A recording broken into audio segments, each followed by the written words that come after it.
Hey guys, welcome to Steele Wars. I'm comedian Steele Saunders and I do love Star Wars, and each week we find someone of interest to talk about it with. And this week on the show, we are in his office, welcoming back one of our favourite returning guests from Entertainment Weekly. It's Anthony Breznican, the Brez. It's good to be here. We're in the Brez cave. Good to be here. I'm in my office, so it's good to have you here. Thank you. That's more what I like. Always hanging out. It's more what I like. So what we're going to talk about is Anthony, who we very much love, his Entertainment Weekly cover stories. He's got a new one up with Solo. A Star Wars story. It is a Star Wars story. It is a Star Wars story. What did you think about the Solo name? It's a little flat, but I think I understand why they did it. I think if you name it something like, say, Kessel Run or something specific to the story, it doesn't project the name Solo to people, and that's really what you're selling to the casual fans. Yeah. So I can understand why they just went with the sort of blunt trauma of Solo. The blunt trauma. We're just going to beat you over the head with the idea that this is Solo. I think it's the best name, but it's the name that should have been announced 2 years ago. Yeah, it's not the kind of name that you want there to be a lot of drama around. Yeah, it's just Because it's not. because it's not like it reveals, and it's like the most obvious name. Well, even with Rogue One, I feel like from the get-go it was called Rogue One. So there was never any question about the name. Yeah, well, because they had the crew shirts that had Solo on it. And I did some investigating with people on set, and I'm like, did you guys think that the film was called Solo? And they're like, oh, no, we were shocked. Like, That was. yeah, that was just like our... They thought that was a placeholder name. Yeah. What would you call it, though, given what we know about the story now? If you were looking for like a more specific name. Okay, well, if it was my money, that I got money like from the success, I'd probably go with Solo, because I think it just says It's to the point. yeah, there's no more explanation. I do like the Indiana Jones concept of Han Solo and the Oh yeah, that would be cool. the Sabak game of Yeah. destiny Han or something. Solo and the Kessel Run, or Han Solo and the Crystal Skull.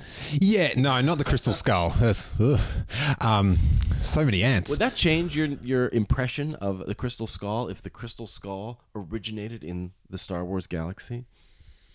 And that's all the time we've got for today on the podcast. But You can tell I've spent a lot of time in the Star Wars universe lately because I'm a little punchy. you're under attack, Anthony Breznican. Are people coming at you? Nah. No. You can't go after the Breznican. Let's talk about this story. What I want to know is, this came out last week. The trailers came out on Sunday and Monday. Did you have advance screening of the trailer, Anthony? I don't know about that, if I can answer that question. Okay, that's fine. You've started with the one thing that I don't know if I can answer that. Okay. You work out what that means. So... I guess I've just tipped my hand, because if the answer was no, I would just say no. yeah. It's like, is Frank Oz in The Last Jedi? What? Define in. Yeah, I saw stuff a little bit early. Okay. No, I'm just interested in... Not very much. I'm interested not much in earlier. how quickly you could, because obviously that's a good reference material for the story. Almost all of the reporting was done before I saw those pieces that everybody saw at the Super Bowl and the day before. So,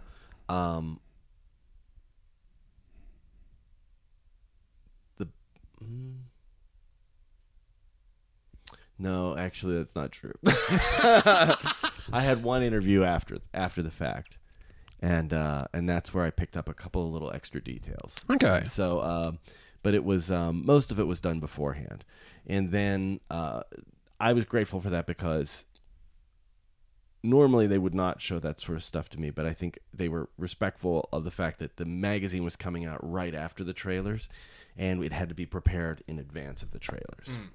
So they gave me a little peek, and then I was able to work in some of the details that were in the trailer, like the conveyance. And what is your Reddit username again? I'm not on Reddit. Oh, I think it's like Anthony Bresnikan. I did like a Reddit Q&A, but I've only logged into Reddit once. It's too scary to do that, and I don't remember what my password is, so I don't know that I'll ever be back. So doing all the interviews, and you got to speak to cast and crew, and so you've got you've got what they're telling you about the film.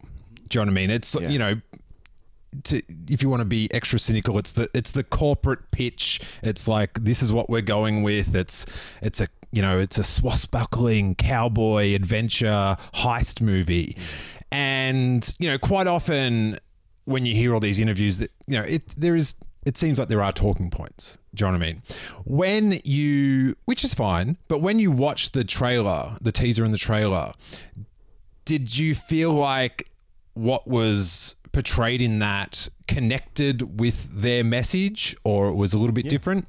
No, it did. I mean, what's weird is a lot of times, since I'm doing the first story about these movies, the people involved haven't talked about it yet, and they're doing their first interview about it, and so it's sort of like,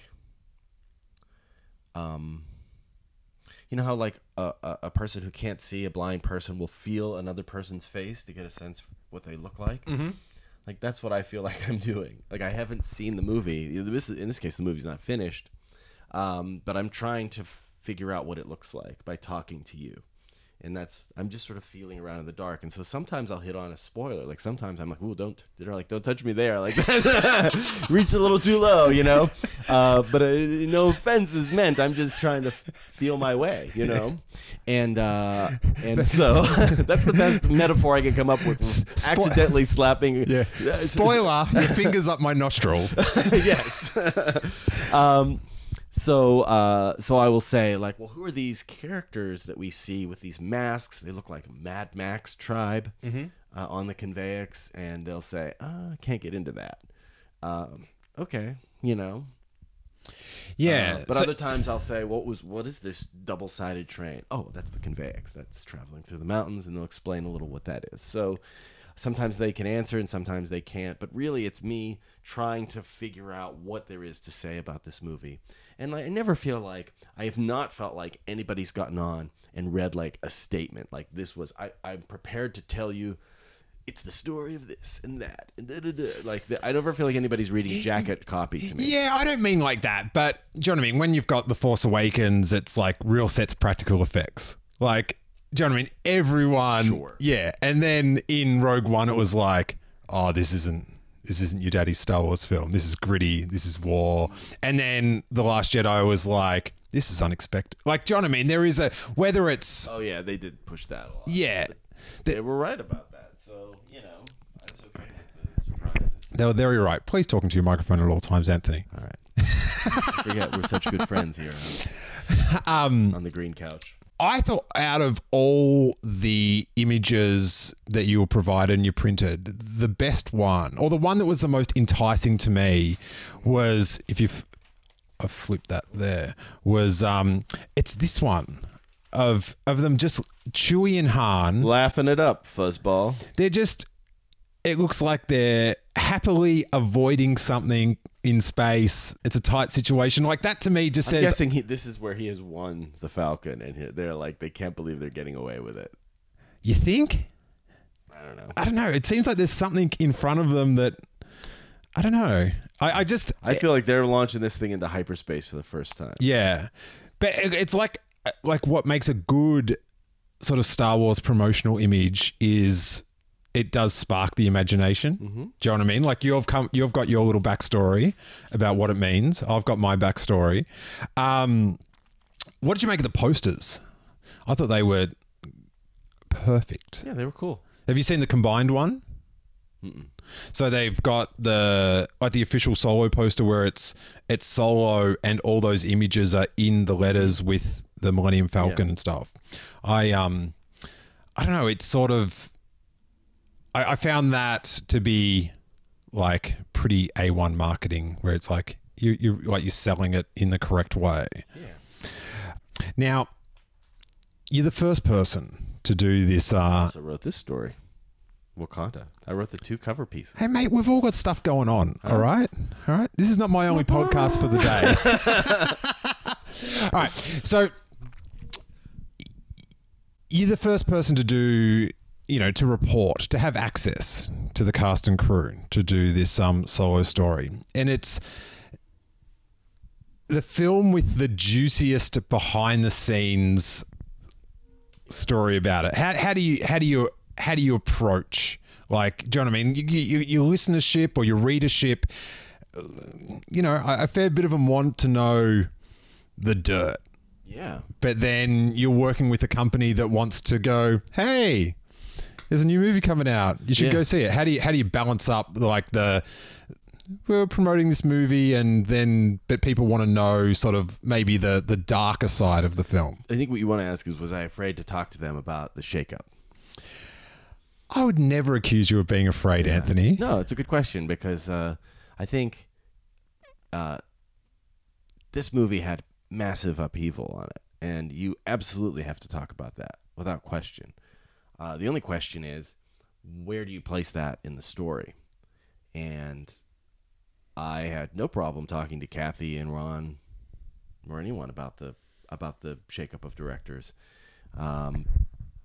That's a fact, and it's one that if they're smart, they'll want to contend with rather than let it pretend like it doesn't exist. So I approached it the same way I did on Rogue One, which was at the time that the upheaval happened, I wrote the hell out of it. I did everything I could to contact people I knew, sources, official sources, the representatives of the movie, and get their perspective on what went down. And so in the case of Solo, when I was talking to my editor, I'm like, okay, so how much of this story is about the director shakeup? And we both agreed it's an important part of the story, and it's still lingering in people's minds, so it's very important to address it. But did we feel like there were any unexplored areas of that drama? Because I wrote a lot about it over the summer, and I did a really big piece about Ron Howard taking over the movie and the Rashomon-like perspective on why those guys, Chris Miller and Phil Lord, and Lucasfilm, Kathy Kennedy and Lawrence Kasdan, why they fell out with each other. And the answer now is the same answer that I had in July, which was they were slow on production. They weren't making as many shots as they needed to each day. There was a lot of improvisation and deviating from the script that the studio didn't like or didn't want. The guys felt that they were not given the liberty to make the film that they wanted to make, and they weren't given the trust that they knew how to do that. And so both sides split apart. That's the same story as in July. Yeah, but there's something about getting the people actually to talk about it. And at the same time, like I think for people that follow, like how these stories roll out and the lead up to these films, we're just interested in how much of it's going to be about that. Like it's sort of, so what I ended up regardless of new material, it's like, how much is this going to be talked about? Yeah, but, in the promotion of the film. In this story, I only have so much space, right? We have a big spread, and then I have essentially like 4 pages with a couple of sidebars to tell you all the new stuff that I've learned about Solo. So it's in there, all the business about the shakeup. But I saved a lot of that and when we do online stories, like, so what happens is I feel like the print version of the story is almost like the table of contents for all of the stuff I'm going to write the week this magazine comes out, because there are tons of topics within that story that get expanded on and broadened online. And then there's a rollout of, I think, 14 stories that I did about Solo last week. Well, you were second guessing because I like one of my favorite things about how you do these articles. Like, there's that, and then you have all these like splinter articles. But before we started recording, you were second guessing, just like, is there too many of these stories? Yeah, Like, I mean, I wonder, is it overkill? keep milking it, Anthony. But people like Star Wars, and I'm happy to write them. So what's interesting is the story that I would have guessed would have been the least interesting to people was actually one of the most popular, and that was the last one I did. Partly I thought it would be the least interesting because it was the final one on Friday that we did. Like, that was the 12th story, and we have a couple more rolling out this week too, but that was the one about Ron Howard taking over the franchise. And the question that I felt was still unanswered about the shakeup was not why Miller and Lord fell out with Lucasfilm, but why Ron Howard felt like he needed this hassle of writing this ship, because he could do other things. I'm sure there's a film that Ron Howard could direct that doesn't have this drama associated with it and doesn't have to incorporate, a percentage of the vision of these other filmmakers. So why did he want to do it? And so he answered that, what was interesting to him about it, but also I felt very honest about the fact that he was friends with people who worked on the movie. Ali Shearmer, the producer who just passed away from cancer in January, and he was friends with Kathy Kennedy. He knew, obviously, George Lucas going back to American Graffiti. And so he felt like, I don't have a film right now. I could do this. They need somebody to come in and straighten things out. It sounds like fun to me to take on this character. I love this character. So he did it. And within that, he talked about some of the problems he had with that, of stepping in on another director. He likes Phil Lord and Chris Miller, so he doesn't want to, insult Which them. one does he like more? I don't know. He likes Phil Miller best. Phil Miller. Chris Lord is not the one. Yeah. You need to speak to me before these interviews, because I got the real questions. So, but within that, he also, I was curious about his relationship with George, because obviously they know each other going back to American Graffiti, and you'd hear these stories about how Ron Howard came in to consult on the prequels. George would screen them for a very limited number of people, and They worked together on Willow. they worked together on Willow, and so he's known him his whole life. So, and he ended up telling me this great story about working on American Graffiti and like hanging out late at night, and George was really tired and burned out. He's like, "What are you going to do next?" I'm thinking about going to film school, going to USC where you went to school. And George was like, "Yeah, I think I'm going to make this like kind of Flash Gordon movie, but like with really cool special effects, like 2001, but not like 2001, fast." That was the way he told that story was really fun, and I could hear George telling it. And then the fact that George was there on his first day on set, and then helped direct the scene, made suggestions for a scene. I was like, okay, this is all interesting to me. And I thought, okay, now how do I package this? Do I take the history of Ron Howard and American Graffiti and Star Wars, hearing this story long ago, and now here he is 45 years later, actually making a Star Wars film with George on set? That could be its own piece. But I felt like that was such a part of why he agreed to do this movie in the first place that I had to merge it with the drama of the director's parting ways. So, and I also had Kathy Kennedy interviewed as a part of this story, so I talked to her about the shakeup, and she was, I thought, pretty honest in saying, I really don't want to reopen the wound, but here's what happened. She didn't get into specifics. On this day, this happened. Here's the footage we saw that we didn't like. But she confirmed a lot of what I had reported already, which was the bit about you can improvise, but you have to keep on a schedule. You can't spend the whole day working on a particular scene to the expense of all this other stuff, because these are expensive movies. Nobody's doubting that. But also they get more expensive if you have a lot of crews standing around not moving as quickly as they can. So, but she also didn't want to alienate these guys or attack them publicly any further. It just didn't work out. It's sort of like a breakup. How much do you talk about your breakup publicly? So I put all that together in one story, and it was unusually structured because I'm jumping around in time. So I had these sort of little chapter breaks where we were going back to 1972. Then now we're in the present. We're in winter of 2018. Then we're in the summer. Well, but now we're getting more used to flashbacks in Star Wars. So we're getting flashbacks in Star Wars. But that story, to my surprise, was the most popular story of the batch. Yeah, it's pretty good. Yeah, did you like that one? I'm interested, before you started talking to Ron Howard, did you know anything about George Lucas on the set? No. So when he started mentioning that, were you just like, oh yeah, this is some good gear? I thought that was cool, but then I found out that George actually like contributed to the scene. Like, maybe you should have Han do this. Like, he started directing. That's the bit that's like, that's the juice. Yeah, but I thought I heard that from Kathy Kennedy. What Ron didn't offer that up.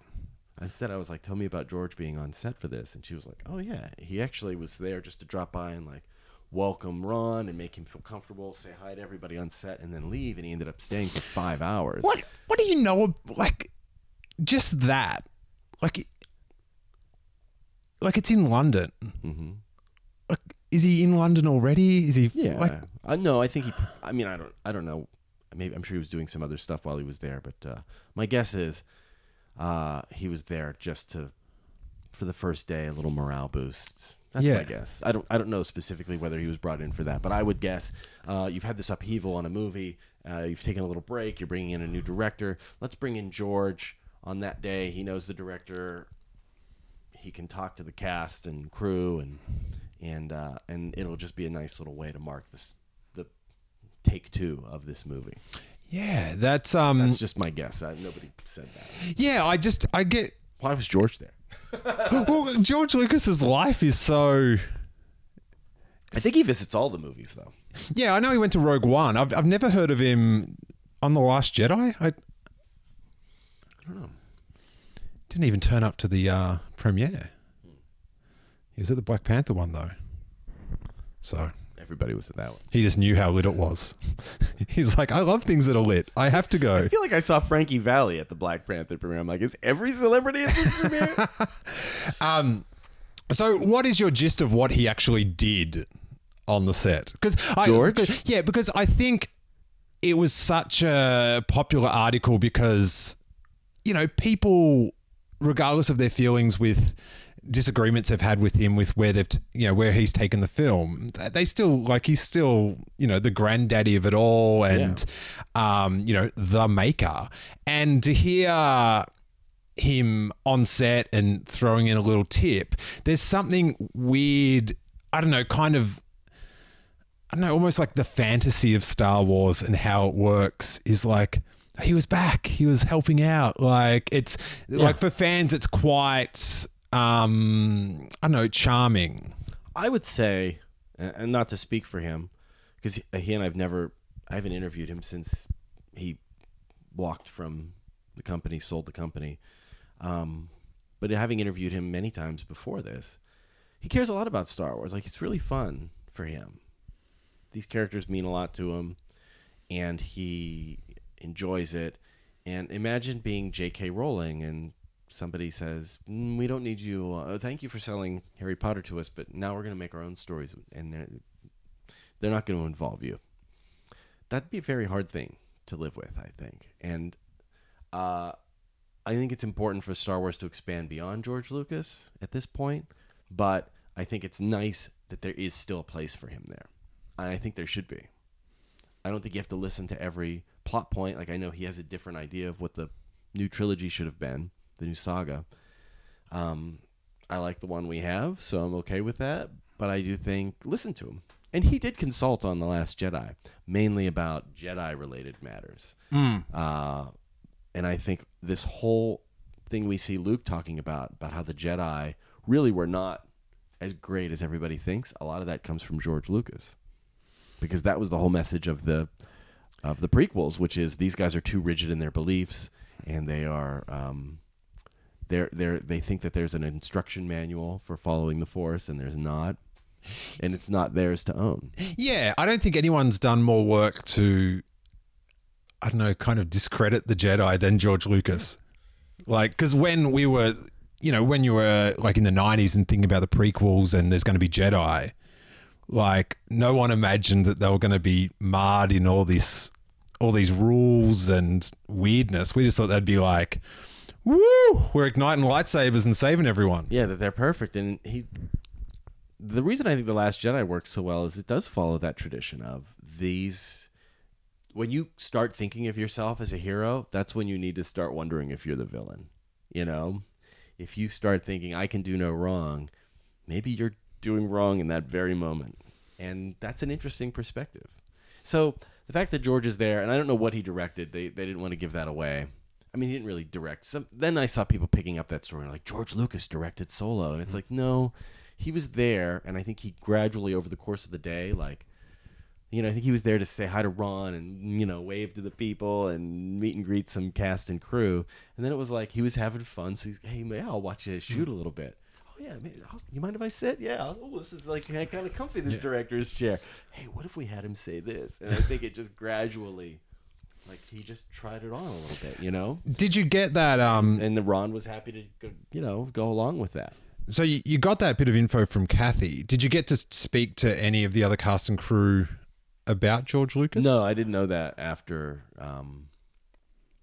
I talked to the actors before. Okay. That bit, so, and then there's not really much going back. Partly because there's no time, because a lot of this was recorded very quickly, so. Did you get the feeling that, you know, obviously this film has had, you know, everything it's had, that like Kathy was having as much fun talking about it as she has with the other films? Not the shake-up part. I mean, I don't think that was, I could tell that wasn't like her favorite topic. But she talked about it. Yeah. To her credit, she could say, I'd rather not talk about that. And like, we could move on. You can't force somebody to reveal information. Not in this universe. Not in this universe. Like if you have that droid, the torture droid. Yeah. I think that we need a spin-off about that thing. Right? Nah. Does it really want to torture? Or would it love to do something else? He loves to torture. Maybe play a musical instrument? He loves to torture. He loves it. He wants to be in Max Rebo's band, but nope, all at once. The only sound it's allowed to make is the screaming of rebels. He just loves to poke and prod and get the truth. But it doesn't even ask any questions. So, could you have picked a better director to step into this image-wise than Ron Howard? I thought he said not much in a very classy way. Yeah, what he didn't want to do was get into the specifics of what they shot versus what he shot. He didn't want to talk about who shot first. Excellent, Anthony. Excellent. You've been sitting on that one? How did that not make the cover? That just came here. Which I understand because I noticed this a lot with collaborations. Is like I interviewed Stephen King and his son Owen King. They worked on a book called Sleeping Beauties together. And they're quick to like give each other credit, like you came up with this thing or you came up with that, but then they don't want to claim it for themselves. They don't want to say, here's the part I wrote, here's the part he wrote, because they don't want people to see those seams when they read it. And the same is true of movies, is nobody wants to talk about, the Coen brothers never say, well, Joel did this part and then I had this part, right? They don't want you to parse the film that way. What about this with your strategy and reporting? So Ron Howard, the person that you're interviewing, is sort of like, I don't want to go into who filmed what. And I kind of think that's going to be a sport for Star Wars fans. People are going to be wanting to like, is this the original cut or is this not? But Star Wars fans are like to analyze things? Yeah. I never thought about that. I'm more interested in what he reshot than what he used. Because if you think about it, if he used it, that meant he agreed with it. Right? So there is, in the Venn diagram, that overlaps. I'm curious, what did they shoot that he was like, nope, we're doing this again? That's much more revealing. Yeah. We can't really know unless they put it out. Here's what the guy shot. Here's what Ron shot. And then we see they shot it and it's whatever, tonally different from the way he shot it. That's what's revealing. So what he uses is not as revealing as what he leaves out. I don't want to put on my tinfoil Star Wars fan hat, but when you went to do the interview with Alden, his voice was shot, and you had to do it via email. They said he was sick with the flu. Okay, now that's just my I'm just like maybe they want him to think about the answers a little bit more than a one-to-one deal. That's a concern of mine too. I don't like doing email interviews. Right? Yeah, it's so sterile. One, you never know who's answering that. Yeah. Right? So we did it on Skype as a chat. And I said, it's important to me. I can't, one, as I just said, I'm feeling my way around on this movie. So it's not like I have 5 points that I need him to address. I'm trying to have a conversation and just discover things about the movie. So I'm going to ask some things that he can't answer. I'm going to ask some things that surprise him that he can answer. And then I'm going to ask some things that he expects to answer, right? So I thought I have to be able to follow up with him. And email is not going to work. And we have to do this quickly because he was not the last interview we did, but getting there. Mm-hmm. And time was running out, and they said he had the flu, so I'll take them at their word that he's not feeling up to it. And we had actually booked the interview a couple of times, and for different reasons it kept falling out. And then we got down to the wire, and then it was like, oh, he's not feeling well. And I'm like, well, the option is he's not quoted in the story, or we do an interview. You know? And they said, well, could you email? And I said, well, no, I need to be able to actually have a conversation with him. And so I said, why don't we do the chat? And then also, I feel more comfortable that it's really him and not, you know, I'm not going to accuse them of doing this, but I just want to make sure it's actually him and not somebody else responding. And so, and also having the live replies, it's a lot. Yeah, it's a lot more. There wasn't like an organic hour in than, between responses. Yeah. It was like we did the interview. What I thought was interesting about it was we talked for like about an hour on Skype, and that's about how long we would have talked in real life. And so he's a good typist. And then when it was done, no need to transcribe because it's all right there. Hey, that is a good benefit. That is a good benefit. I was another thing, like, it's just sort of these endearing little callbacks to the original trilogy and such with George Lucas. But I loved which it's sort of been mentioned before, the dinner or the lunch with Harrison Ford and Alden. I think that's a sweet little, I don't know, just like Alden was way more quiet about that than he was than the other people were. He didn't tell me much about his meeting with Harrison Ford because he didn't want. Harrison told him, just tell people when they ask you what advice I gave you that I told you everything you need to know and you can't tell anybody. I think that's just and he honored that. He was like, I can't tell you what he told me. But then Kathy Kennedy said, oh yeah, he told him all about like his conversations with George and the history of the character, everything he wanted to know about Han Solo going forward. Do you think Harrison Ford's a lot more invested in Han Solo than he'd like to let on? Absolutely. Have you seen this at Star Wars Celebration last year? Where they said, are you excited about watching a Han Solo movie as a fan? And he said, Anthony, not really. Anthony Carboni, who hosts the Star Wars show, he's on, like, they had that live interview stage in front of, like 1,000 people or whatever. He's there with George Lucas and Harrison Ford. Obviously, he's a massive Star Wars fan. Like, he's a professional, but, you're on stage with probably two of the most intimidating people in your mind, in your life, in front of all these people.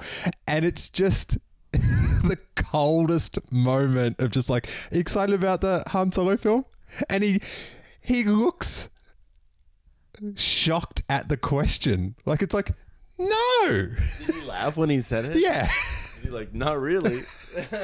It was just or was it like a, not really? Oh, no, he was just amused by the thought that he was looking forward to it, sort of thing. Really? Yeah, it was a magic little bit of live television. I think Harrison Ford looks at his performances like a really fine cabinet. And he worked on this, and he did his best with it, and now it's in your home, and you put all your precious glassware in it. It's in your dining room, and people remark on it when they come in, and everybody's a fan of this cabinet. And then somebody said, "Are you looking forward to those people replacing that cabinet with a new one?" Right? If you're a betting man, and I know you are, Mm-hmm. the Brez has got a big gambling problem.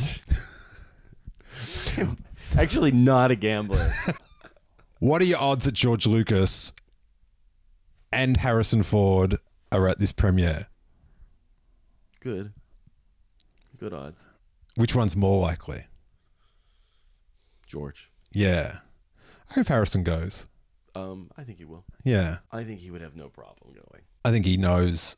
There's something about in listening to him, and he's got that professional, like, yeah, I'm going to, like, why wouldn't I, like, it's a night out of my time to respect these people. The other option is maybe they don't want him to go. That is not a sane option. Maybe they feel like he might feel, this is Alden's term with the character, I'm going to back off and respect it. Would you invite your ex, somebody you were married to for many years, to your wedding? You know? It's it's different though. That is very different. I'll put this up here. I don't yet have a pillow made of these. I love the pillows. These are from EW's Comic-Con parties. They make, with some of their favorite covers, they make little pillows for the EW Comic-Con party. And if I have a story that is lucky enough to make it onto a pillow, I steal the pillow after the event. I think the Han Solo one is very pillow worthy. Yeah. The Cuddle up with it. I got to sneak into this party this year so I can steal myself a Bresnikan pillow. I've been dying to collect these for years. Like, I don't think your analogy of the marriage thing is... It's not totally the same. But if you don't want Alden to be overshadowed by Harrison Ford, maybe you just have Alden there. Yeah, but from a publicity standpoint, it's just like, well, this is a guaranteed photo everywhere. Like in Who magazine or People. In Australia, it's called Who. You get Harrison Ford, Billy D. Williams, Donald Glover, and Alden Ehrenreich together. That would be pretty badass. Yeah, that'd be pretty sick. I also love that there was the Donald and Billy D lunch as well. Mm-hmm. I love these lunches, and I love someone on Reddit was just walking past and saw them. Reddit people are everywhere. Then you got to watch out for him. In talking to Alden, did anything surprise you? Like, he's a guy that there's been a lot of rumors about with the acting coach thing, and if that's just a standard procedure, it's the end of the world. The acting coach thing, to me, I feel like was misreported by a lot of people. What you have with Phil Lord and Chris Miller are two directors who've done a lot of meta comedies, very ironic, self-referential comedies that aren't necessarily about genuine human performance. If anything, it's the opposite. There's a kind of insincerity to that comedy that makes it work. And they've also done a lot of animation. And so one issue with directors who come out of animation, whether it's Brad Bird or who's the Finding Nemo director who did John Carter. Blanking on his name right now, but it's in the tip of my tongue. People say there's an adjustment to working with performers on a live set as opposed to voice actors in a room where you can call them back 50 times and you can keep adjusting the performance, right? And so the acting coach was brought in more as a way of translating between actor and the two directors what was necessary, because they didn't speak the same language that Alden needed to hear, and he wasn't picking up on what they were putting down. So this acting coach was like, what if, like, this is the way you express it, this is how we talk about it. So it wasn't so much of him doing a poor job as an actor as we aren't making a good connection between the filmmakers and the star of the movie. So how do we bridge that gap? That's something that I've not heard, like that flip and I heard that from multiple people on both sides of that issue. That it's more filling in for the director's deficiencies rather than his. I mean, that's... Have I just flipped it the other way too far? It's not my place to cast blame, but I think we're not getting what we want. I don't understand what you want. All right. How do we work this way? And you have other actors like Phoebe Waller-Bridge and Donald Glover who are writers themselves and are very good at improvising and coming up with what they think it needs to be. And I think Alden is not a writer or an improviser. So he needs to be fed a little more. What is it you want me to convey? And also, he's the main character. So, Woody Harrelson and Paul Bettany and Tandy Newton and all these other actors, Emilia Clarke, like their parts are smaller. This is the keystone of the movie. So we need to get this exactly right. So what I had heard from people who are on multiple sides of this issue was that the acting coach was not brought in to teach him how to act. I don't think he actually needs that. I think what he needed was to know what the directors wanted from him, and I'm not sure that continued after they left. So maybe Ron Howard was able to speak to him and convey what he wanted, and Alden was able to understand it without so much of a need for an intermediary. Yeah, because it's a total, which I always found those guys doing it jarring. Like it just didn't, because all the films that they're in, or that they've directed, they're kind of self-aware that they're films. Yeah. And the last thing I want from this film is for it to be very self-aware that it's like, you shot first. Do you know what I mean? I don't want like too many of those references, if any. I think this movie, the stakes are so high on this film that if the lead actor was not able to act as the character, then they would replace him. They replaced the two directors, which is a much bigger lift than replacing the actor, even the star of the film. And we've seen that happen on movies in the past where they say, no, this isn't happening. We were wrong. Get rid of the actor. Most famously, Back to the Future, yeah.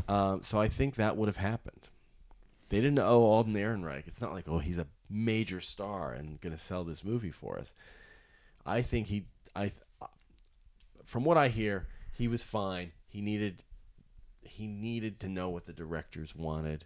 They needed to be able to get from him what they wanted, and there wasn't the time to sit around and figure this out over a long period. So they brought in an acting coach who was more like, here's what, to almost explain what an actor needs, and to him what the directors are talking about. Yeah, and I guess like someone for him, like an advisor, sort of like, how should I, to go off in the corner and stuff. Yeah, that is, I hadn't heard that sort of rational, level-headed thing. It was just like he was a conduit. It's everyone else has got this experience, and there'll be people who say, oh well, he's covering for him. I'm not covering for him. Like, that's, if I had heard from other people that he couldn't act, then okay, that's a problem. But a coach like that is not there if you can't act. You know what I mean? The acting coach is there if you're not giving exactly what we need, and if you're not giving what we need, it's because you don't understand what we need. So how do we bridge that divide? Now, I'm a bit disappointed that you had to do it via chat. Okay. Because no, I'm not disappointed with you, Anthony. You'd never disappoint me. But just because I'm fascinated with just the study of him, of what it's like it's just the pressure of like, you're in the biggest franchise of all time, you're replacing the biggest movie star, one of the biggest movie stars of all time, who also plays one of the most beloved characters of all time in this film that's had the bumpiest production in this franchise's history. Like, I'm fascinated with how Alden is dealing with it. Right. And did you get any insight to that through in the chat? No. Honestly, like that was, how he's dealing with it. I'm sure he's fine. I mean, I'm sure it's super stressful. That's something I knew I wouldn't be able to dive too deeply into in the cover story. But I mean, yeah, sure. And I think there'll be time to do that profile of him when the movie comes out. I mean, I don't know. I'm sure he's super stressed out when you lose your directors, and there's a huge amount of pressure.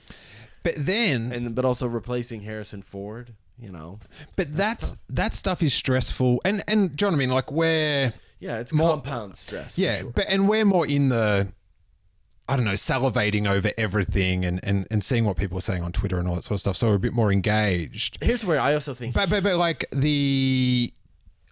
everything's stressful, and then you see what happens after The Last Jedi came out, and it's just like, oh, people get this angry about something not going that, like, you see this mob on the internet, and it's like, in 4 months they're going to turn around and look at me. Sure, that's probably tense for sure, but it's also beyond your power. I may get hit by this tidal wave that tends to wash ashore every so often, or I might get destroyed in a car accident. Yeah, but they're things that might happen. This thing it's coming. Oh, yeah. No, but I think he's watching the tidal wave coming. Yeah, no, it's coming at him, and I think if you make a Star Wars film now, you're gonna know anything that's that massively popular is gonna have a backlash, and that's something you kind of live with. The challenge for Alden, I think, is although he's an up-and-coming actor, he's not as famous as Donald Glover, as Emilia Clarke, as Woody Harrelson, even as Phoebe Waller-Bridge. That not as many people know her, but her face isn't in the movie, and people who do know her adore her from Fleabag. Now, people who know him, they know him from Hail Caesar, or maybe Beautiful Creatures. But otherwise, he hasn't been in much that people have seen. And people really like him in Hail Caesar. But he's taking on, as you say, one of the most popular characters of all time, played by one of the most famous faces of all time. And he's not as famous as Donald Glover, right? So people watch that trailer, they see Donald Glover, and they automatically have good feelings about him because they really dig Childish Gambino, or they love his work from Community or Atlanta or Derek Comedy, or however they know him. And they know him from 20 different things. Yeah. And they know all these other actors. Game of Thrones, Woody Harrelson from a lifetime of entertainment. And Donald Glover's got a history of being cool. Yeah. Everything he does is dope. Everybody already likes you, but then you're the one guy that they don't know, and you're playing the character they know the best. That's tough. So you're not going to get the benefit of the doubt that everybody else gets. You've been to Q&As where a celebrity moderates the Q&A, and they do a terrible job, and if it was you or I moderating that Q&A, the audience would revolt. But because it's an actor they like, they just let it slide. They're dropping their cards around. They're not asking cool questions. You're talking about the Last Jedi panel at Celebration, aren't you? I'm talking about other things. I saw Matt Groening interview Matthew Weiner about Mad Men. Yeah. And everybody loves Matt Groening, like The Simpsons and all that. And people were just so excited to see him. It didn't matter that he literally dropped his cards and then didn't know what he was asking. And it was a terrible Q&A. Yeah. No offense, Matt. I'm sure your billions in Simpson dollars will comfort you. But I thought nobody would tolerate this if I was up there asking questions like this. So because I wouldn't be known to them. So I think if you're well known, you already bring that affection to the movie, and if you're Alden, you're proving yourself. And so we'll see whether he works out. And every time you drop, I'm willing to give him the benefit of the doubt and say give him a chance and see how it does. And every time you drop the cards on stage and you went dull, people wouldn't think the reference was as good. When Matt Groening did it, you know. Exactly. All right, let's look at some of the pictures. Let's dive in. First of all, exclusive first look. Some people call him the Space Cowboy. Yeah. Is that a Bresnikan original? It's sort of done in collaboration with Jeff Lebrecht, who I think he came up with that. But I liked it. We also had Portrait of a Smuggler as a Young Man, which I also like. But I don't know. I think Steve Miller Band is a little more fun than James Joyce reference. Yeah, and the fact that it's next to him in this suede brown jacket. It's similar pose to the picture of Han Solo that they put out when The Force Awakens came out, where he's there. You know, yeah. So I have a question for you. I'm going to interrupt. Okay.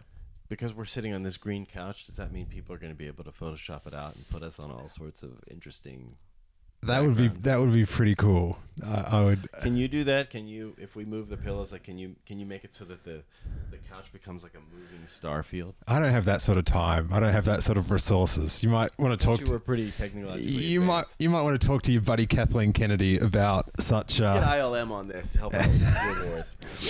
Can you green screen the couch? Do you think Solo is his real name? Oh, please let it be.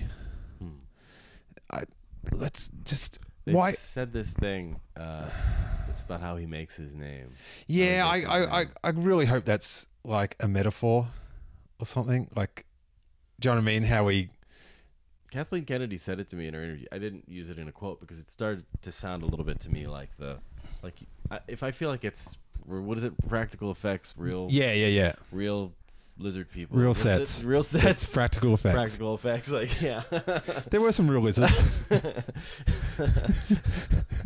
So I don't like to use that stuff. And she was like, it is how he makes his name, or how he gets his name. And I was like, I wonder if that's a line they're slipping out there, like, as a suggestion that maybe that's not his real name. Yeah, there's all these. Because we don't know who his parents are. Maybe he doesn't know. Maybe he chooses this name for himself, like a nom de guerre. Yeah, but this is what I wonder. If you say it's not his name, what does that do? Like, what does it add? Like, to me, He's a self-made person, much like Kylo Ren. It just seems like you're taking something away. It's like, hey, this thing that you've known for 40 years, it's a little bit different. Like, it's clever for the sake of being clever. Well, you know what John Wayne's real name is? I don't care. Marion Ravenwood. What? It's not. It's Marion something or other. What is John Wayne's real name? Can we Google that? But that's a stage name. It's different. John Wayne's real name is Marion. Is it really? Wow, I forget what his last name is. Brezhnev facts. But I don't know. Obviously, What I'm saying is, yeah, just because you find out somebody's real name is something or other, doesn't really, like John Denver. His real name is like John Deutschendorf. yeah, but they're stage names. Like, what's he gonna go? He goes, from now on, I'm by myself. I'm solo. Oh, like No, I don't think you do it like no. But how do you do it and not make me like want to cry in the cinema for the wrong reasons? I don't know. Make me cry for the right reasons. Let Leia hug Chewie. They're the right reasons to cry in a cinema. Star Wars fandoms have had a rough couple of months. Do you know what I mean? Do you think that the Solo film, Ron Howard's calming influence, do you know what I mean? I find him a hard target to criticize just with his public persona. He just seems so nice, and it feels like he's been so nice for so long. Do you think he is the chosen one that will bring balance to the Force? I mean, I don't know. I hope the movie's good because I like when the things I write about are actually live up to the talk and the hype. So I'm rooting for him, but it's up to him. You know, he's made really good movies. He's made some that aren't so good. So let's hopefully see how this one turns out. In thinking about The Last Jedi and talking to the creators and stuff, did you get to touch upon at all the reaction to that film? Yeah, I think that Ryan was taken aback by some of the harsh criticism. He's also very present on Twitter, which is a bad idea for any Star Wars filmmaker, at least when the movie is coming out. Because anything that you make now that is popular, that is seen by many people, you're dealing with the fact that you can't please everyone for anything. And so you're going to deal with the backlash. Even films that are universally loved, like Black Panther's been getting amazing reviews. There are people who aren't going to like that movie for any number for valid reasons and invalid reasons. And we live in an age now where it's not enough to feel something. You need to persuade others to feel the same as you. And so in the Star Wars fandom, it's not enough that somebody likes The Last Jedi. They have to convince the people who don't like it, and vice versa. And so you have this tempestuous relationship in the fandom where people are not just feeling the way they feel, but warring with each other over it.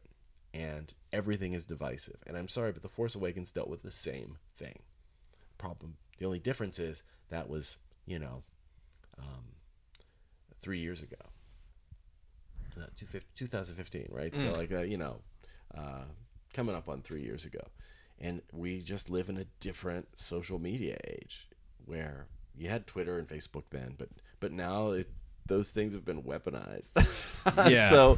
So everybody every day is waking up braced for some sort of gladiatorial combat in the social media sphere. And so if you're either fighting over Donald Trump or you're fighting over somebody's use of a word that you don't like in a tweet or in a story, or you're fighting over whether you like this TV show or movie. And I think that's just something we're going to have to live with or sort out eventually. You got this big week of articles coming out for Han Solo. And then they just drop, as an extra little tidbit, Game of Thrones coming in. Thanks, guys. I was literally shooting the videos that you see accompanying a lot of the stories. Mm-hmm. In the middle of that, the Game of Thrones news dropped. And occasionally I have little birds who will sometimes, speaking of Game of Thrones, like varies, like little birds will whisper to me like, something's coming, get at your computer. What is this? Oh, this is big. So had to break away and drop that out. And then we were closing the magazine, and we found time to squeeze in just a little mention of it. I saw that. At the cost of a little bit of the movies that inspired Solo, we ended up chopping Treasure Island out of it and squeezing this in. Oh, the editorial decisions that one has to make. Yeah. So, what did you make of that? In what sense? Like, what I make of it is there's a lot of Star Wars coming. Yeah. Are you pro the Star Wars coming? It reminds me of Oh Brother, Where Art Thou? Uh-huh. You seen that film? No. The Coen Brothers movie? Yeah, I know the one with Clooney, yeah. Yeah, where I forget what he has to get, like his wedding ring or something, or like retrieve something from his old shack. And they finally get back there, and they're in the part of the movie is that they're flooding this valley to create a reservoir. Mm-hmm. And they look down, and there's like this little trickle of water that's coming, and they realize the flooding has started, and they look up, and then there's this wave that comes and just crashes over them and wipes out everything, and everybody's swirling around in this this cascade of water. And that's what I felt like when I heard the Game of Thrones guys, the DBs as they're known, were taking on Star Wars. Like, oh, with The Force Awakens, it was like we were moisture farming, any little droplet that we could get was deeply satisfying and craved by all. And now it's like there's a lot of Star Wars coming, not just the Rian Johnson trilogy, but standalone films and another trilogy that the Game of Thrones guys made. So obviously in the pro socket of them doing it, they obviously have great experience at adapting a mythology to a screen and dealing with lots of different characters over a long period of time. And it's something that there's a big crossover. A large amount of people that love Game of Thrones love Star Wars and vice versa. I'm not a Game of Thrones watcher. My wife is, and I sort of, I'll just sit there and watch a couple times while I'm editing or something. I find it like, and I know it's the subject matter, but it's quite graphic and sometimes graphic for graphic's sake. Do you know what I mean? Like, pretty horrific. There was, some talk of, R-rated Star Wars and, do we need an R-rated Star Wars film separate to this? But when you look at Revenge of the Sith, like they depicted the hero murdering children and managed to do it in a non-R-rated way. And then when you take in their other project that seems to have been sort of shelved now was The Confederate, where it's like, imagine a world where African Americans are still slaves. Like, it just, like, there's that like, there's a thing of like, hey, they made this good thing we all loved. But the other thing is like, is their tone, is their ideas of what's entertainment fit in with Star Wars? I'm not a fan of judging things that don't exist yet. So, you know, the complaints about Confederate could be legit. And I understand people being concerned about that and voicing those concerns. But I don't think these guys were planning on making a show that glamorized the idea of modern slavery. I do think it's important to judge things that are in front of you, not your supposition of what it's like. Just because there are too many really troubling things right now to actually be fired up about. Obviously, it hasn't been made, so you can't judge it. But there's that thing of, and I know a lot of people were worried about it, which kind of the thing that sent Dave Chappelle crazy was like, are some of these people laughing at my show for the wrong reason? Maybe. Do you know what I mean? And it's a concern that people would watch this Confederate show, which is an interesting premise, I guess, but maybe they're watching it for the wrong reason. It's escapism. I actually thought there's potential there for very incisive commentary about the state of our world and our country's race relations here in the United States. Because I think we do have a lot of problems that haven't been fixed, and you could use that as a way of exploring it, you know, that there are forms of modern slavery, you know, the way we treat immigrant workers, for instance. You know, keep them off the books, pay them as little as possible. It's a form of slavery. Yeah. People have every right, and they should speak out when they see something that's wrong, but you kind of have to wait to see it, to evaluate what's wrong about it. Or in advance, you can express your concerns or what your hopes for it might be, but I can't beat them up too much over decisions that haven't even been made. So thanks so much for watching. To hear an additional 40 minutes of this conversation covering the characters and vehicles of Solo, go to the full audio podcasted version of this conversation on iTunes, steelwars.com, or whatever podcast app you use. But if visual Star Wars conversation is what you are after, go to our 1 month of The Last Jedi panel at Scum and Villainy, or for a more comedic bent, go to our New York live show with Heather Antos of Marvel Comics and The Daily Show's Ronnie Chang. Hilarious. Thanks so much, and may that force be with you.